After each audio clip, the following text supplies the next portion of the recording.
Hi hello నమస్తే welcome back to iDream media. ఈరోజు మనతో ఉన్నారు యాంపీ సర్టిఫైడ్ మ్యూచువల్ ఫండ్ డిస్ట్రిబ్యూటర్ అయిన పద్మజాజీ. మ్యామ్తో మాట్లాడదాం. ముఖ్యంగా లేటెస్ట్ ఒక ఇన్వెస్ట్మెంట్ ఆప్షన్ వచ్చింది, దాని గురించి తెలుసుకుందాం, ఎస్ఐఎఫ్ అనేసి. So hi ma'am. హలో అండి. మ్యామ్, ఈ ఎస్ఐఎఫ్ గురించి బ్రీఫ్గా ఎక్స్ప్లెయిన్ చేస్తారా? అసలు ఈ ఎస్ఐఎఫ్ అంటే ఏంటి, ఇది ఏ విధంగా వర్క్ చేస్తుంది? ఎస్ అండి, ఇప్పుడు రీసెంట్గా SEBI has come up with a new fund, అంటే ఇంట్రడ్యూస్ చేయబోతున్నారు ఈ ఫండ్ని.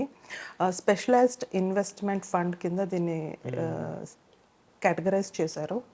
ఈ ఫండ్ ఏంటి అంటే ఇది in between like mutual fund and మన పిఎంఎస్కి ఇన్ బిట్వీన్లో ఉంటుంది. దీని మినిమం ఇన్వెస్ట్మెంట్ రిక్వైర్మెంట్ వచ్చి 10 lakhs. ఓకే. ఓకే, సో ఎవరైతే మ్యూచువల్ ఫండ్స్ కన్నా కొంచెం బెటర్ స్ట్రాటజికల్గా బెటర్ రిటర్న్స్ ఎక్స్పెక్ట్ చేస్తున్నారో, అలాగే పిఎంఎస్ అంటే మినిమం ఇన్వెస్ట్మెంట్ ఈజ్ 50 lakhs మార్కెట్లో ఇప్పుడు. సో అంత ఇన్వెస్ట్మెంట్ హై నెట్వర్త్ కేటగరైజేషన్ వాటి యొక్క క్వాలిఫైడ్ ఆస్పెక్ట్స్లో రానప్పుడు ఈ ఫండ్ అన్నది it's a game changer. So definitely ఈ ఫండ్లో అడ్వాంటేజెస్ ఉంటాయి. ఎవరైతే స్మాల్ ఇన్వెస్టర్స్ ఉంటారో, వేరే ఒక 10 లక్షలు ఇన్వెస్ట్ చేయాలి అనుకుంటారో వాళ్ళకి ఇది ఒక మంచి ఆప్షన్ కింద దొరుకుతుంది. ఇందులో అడ్వాంటేజెస్ చెప్తానండి. ఇందులో ప్రొడక్ట్ స్ట్రాటజీ ఎలాగా క్రియేట్ చేశారంటే, ఇందులో ఈక్విటీస్ ఉంటాయి, డెట్ ఇన్వెస్ట్మెంట్ ఉంటుంది, అలాగే ఆర్ఈఐటీస్ అంటే రియల్ ఎస్టేట్ ఇన్వెస్ట్మెంట్స్ ఉంటాయి, అలాగే ఇన్ఫ్రాస్ట్రక్చర్ ఫండ్స్ కూడా ఇన్వెస్ట్ అవుతూ ఉంటాయి. సో ఈ డిఫరెంట్ ఆస్పెక్ట్ అంటే స్ట్రాటజీ కొంచెం డిఫరెంట్గా ఉంటుంది. And at the same time ఎఫ్&ఓ ఆప్షన్ డెరివేటివ్స్లో కూడా ఇది వర్క్ చేస్తుంది. సో మనకు ఒక హయ్యర్ రిటర్న్ ఎక్స్పెక్ట్ చేసే అవకాశం అన్నది దొరుకుతుంది ఇక్కడ.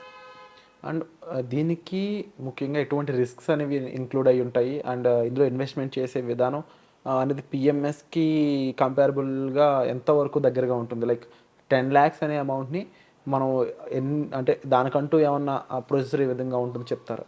యా, డెఫినెట్లీ అండి. ఇప్పుడు పిఎంఎస్ అనేసరికి మనకి ఒక ట్రాన్స్పరెన్సీ అంటే ఇండివిజువల్ పోర్ట్ఫోలియో ఉంటుంది, అండ్ ఛార్జెస్ అన్నవి డిఫరెంట్గా ఉంటాయి. అంటే ఆ యొక్క ఫండ్ మేనేజర్ దాన్ని యాక్టివ్గా మేనేజ్మెంట్ చేయటం బట్టి ఫండ్ రేట్స్ అన్నది చేంజ్ అవుతూ ఉంటాయి. అన్లైక్ మ్యూచువల్ ఫండ్లో ఫండ్ మేనేజ్మెంట్ ఛార్జెస్ అన్నవి ఫిక్స్డ్గా ఉంటాయి అండ్ ట్రాన్స్పరెన్సీ ఉంటుంది. సో అలాగే ఈ ఎస్ఐఎఫ్ ప్రొడక్ట్లో కూడాను అదే ట్రాన్స్పరెన్సీని కంటిన్యూ చేయడానికి సెబీ అన్నది వస్తుంది. సో ఇందులో కూడా ఫండ్ యొక్క ఎక్స్పెన్సెస్ అనేవి క్లియర్గా డిఫైన్ చేసి ఉంటాయి, ట్రాన్స్పరెన్సీ ఉంటుంది. And at the same time product investment ఎక్కడ ఎంత ఇన్వెస్ట్ చేస్తున్నారు అన్న దాన్ని బట్టి కూడా ఒక క్లియర్గా ట్రాన్స్పరెన్సీతో వాళ్ళు every alternative days they will be clearly mentioning it. So దీంట్లో ఒక different way of transparency and everything, అంటే మ్యూచువల్ ఫండ్లో ఉండే అన్ని అడ్వాంటేజెస్ ఉంటాయి. అట్ ద సేమ్ టైం కొంచెం హయ్యర్ రిస్క్ తీసుకుని కొంచెం బెటర్ రిటర్న్స్ ఎర్న్ చేసుకునే అవకాశము ఉంటుంది. అండ్ గ్లోబల్గా కూడా చూసుకుంటే కనుక ఇండియాలో కూడా ఒక డిఫరెంట్ కైండ్ ఆఫ్ అంటే మిగతా అదర్ గ్లోబల్ కంట్రీస్తో ఈక్వలెంట్గా ఒక డిఫరెంట్ ప్రోడక్ట్ని ఇంట్రడ్యూస్ చేయటం అనేది జరిగింది. ముఖ్యంగా ఈ ఫండ్లో డెరివేటివ్స్ కూడా ఉండబోతున్నాయి అండ్ డిఫరెంట్ అసెట్స్ కూడా ఉండబోతున్నాయి అనేది వినిపిస్తూ ఉంది. దానికి సంబంధించి ఎటువంటి ఇన్ఫర్మేషన్? డెరివేటివ్స్ అంటే అవునండి, డెరివేటివ్స్ మూలంగా మనము హయ్యర్ రిటర్న్స్ ఎర్న్ చేసే అవకాశం ఉంటుంది. So and at the same time మనకి రిస్క్ కూడా ఎక్కువ ఉంటుంది. సో ఒక wrong kind of a step definitely ఆ ఫండ్ని ఎక్కువ రిస్క్లోకి అయితే వేస్తుంది ఎఫ్&ఓ ఉండటం బట్టి. కాకపోతే ఇది కూడా ఒక స్పెషలైజ్డ్ ఫండ్ మేనేజర్స్ అన్నవి ఏఎంసీ పీపుల్తోనే రన్ చేస్తారు. అన్లైక్ ప్రైవేట్ అడ్వైజరీస్తో కానీ బ్రోకర్స్తో కానీ ఈ ఫండ్ అన్నది రన్ చేయరు, ఏఎంసీ వాళ్ళతోనే రన్ చేస్తారు. కాబట్టి definitely more specialized and experienced kind of fund managers మూలంగా చాలా వరకు మన రిస్క్ అనేది తక్కువ ఉంటుంది అండ్ రిటర్న్ ఎక్స్పెక్టేషన్స్ కూడా బెటర్గా ఉంటాయి compared to mutual funds. Mutual ఫండ్స్ని హోల్డ్ చేసే ఏఎంసీసే దీన్ని కూడా రన్ చేస్తాయని తెలుస్తూ ఉంది. ఎస్ అండి, ఏఎంసీ వాళ్ళే ఈ కైండ్ ఆఫ్ ప్రొడక్ట్స్ని కూడా రన్ చేస్తాయి. బట్ దే డిఫరెన్షియేట్ ఇట్, అంటే డిఫరెంట్గా రన్ చేస్తాయి. సో వీళ్ళకి సపరేట్ టీం ఉంటుంది, వాళ్ళకి ఎంఎఫ్కి సపరేట్ టీం ఉంటుంది.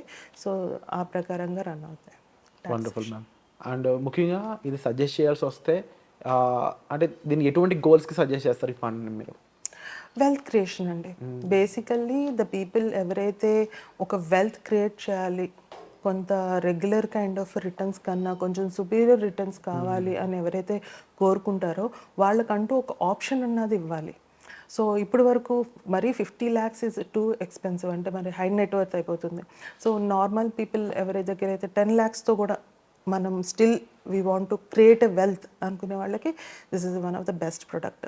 అండ్ ఇందులో ట్యాక్సేషన్కి కనుక చూసుకుంటే ఇది ఈక్విటీ ట్యాక్సేషనే ఉంటుందండి. సో ఇప్పుడు ఏదైతే ఈక్విటీ ట్యాక్సేషన్ రన్ అవుతుందో అదే ట్యాక్సేషన్ దీనికి అప్లై అవుతుంది. Wonderful ma'am. And thank you so much ma'am, ఓవరాల్గా దీనికి సంబంధించిన ప్రతి డీటెయిల్ మాతో షేర్ చేసుకున్నందుకు. అండ్ ఈ ఇటువంటి లేటెస్ట్ ఇన్వెస్ట్మెంట్ ఆప్షన్కి సంబంధించి మీకు ఎటువంటి ఇన్ఫర్మేషన్ కావాల్సిన మీరు కామెంట్ సెక్షన్లో మెన్షన్ చేయండి. అండ్ తప్పకుండా దీనికి సంబంధించి మీకు ఏమైనా డౌట్స్ ఉన్నట్లయితే డిస్ప్లే అవుతున్న నెంబర్స్ కాల్ చేసి మీరు మ్యామ్తో మాట్లాడవచ్చు. అండ్ మరీ ముఖ్యంగా మీరు పంజాజీ నుంచి ఎటువంటి విషయాలు తెలుసుకుందాం అనుకుంటున్నారు ఫైనాన్షియల్ న్యూస్కి సంబంధించి? అసెట్ అలొకేషన్స్ అయి ఉండొచ్చు, మ్యూచువల్ ఫండ్స్ అయి ఉండొచ్చు, స్టాక్ పికింగ్ అయి ఉండొచ్చు, F&O, వాట్ ఎవర్, మీరు ఏమి ఫీల్ అవుతున్నారు, ఏం నేర్చుకుందాం అనుకుంటున్నారు అనేది కామెంట్ సెక్షన్లో మెన్షన్ చేసినట్లయితే అప్కమింగ్ ఎపిసోడ్స్లో దానికి సంబంధించిన ఇన్ఫర్మేషన్ ఇవ్వడానికి మ్యామ్ రెడీగా ఉన్నారు. సో ఇటువంటి ఇన్ఫర్మేషన్ మీకు కావాలనుకున్నట్లయితే వెంటనే ఈ ఛానల్ సబ్స్క్రైబ్ చేసుకోండి. Thank you so much ma'am. Thank you అండి.